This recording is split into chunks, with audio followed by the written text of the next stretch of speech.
Right ఇక వివరాలు చూద్దాం. ప్రతికూల వాతావరణ పరిస్థితుల్లో కూడా అంతర్జాతీయ సరిహద్దులపై నిఘా ఉంచేందుకు భారత సైన్యం అమ్ముల పొదిలో మరో కొత్త అస్త్రం వచ్చి చేరుతోంది. త్వరలో ఏఐ ఆధారిత రోబోట్లు అంతర్జాతీయ సరిహద్దులో నిఘా కోసం రంగప్రవేశం చేయబోతున్నాయి. ఐఐటి గువాహటిలో డిఎస్పాటియో రోబోటిక్ ల్యాబొరేటరీ ప్రైవేట్ లిమిటెడ్ అనే స్టార్టప్ అభివృద్ధి చేసిన ఈ రోబోలకు రక్షణ పరిశోధన అభివృద్ధి సంస్థ నుంచి గుర్తింపు దక్కింది. భారత సైన్యం ఇప్పటికే ఈ నిఘా వ్యవస్థ కోసం ఫీల్డ్ ట్రయల్స్ నిర్వహిస్తోంది.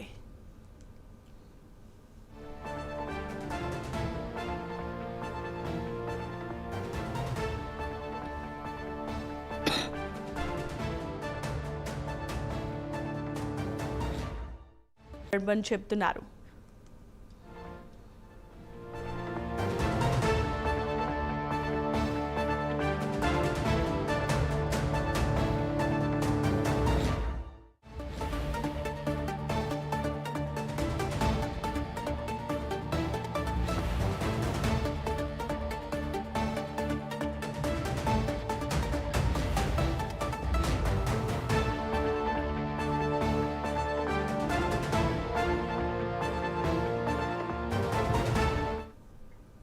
నావిగేషన్, ఏఐ ఆధారిత నిఘాతో కూడిన ఈ వ్యవస్థ సరిహద్దు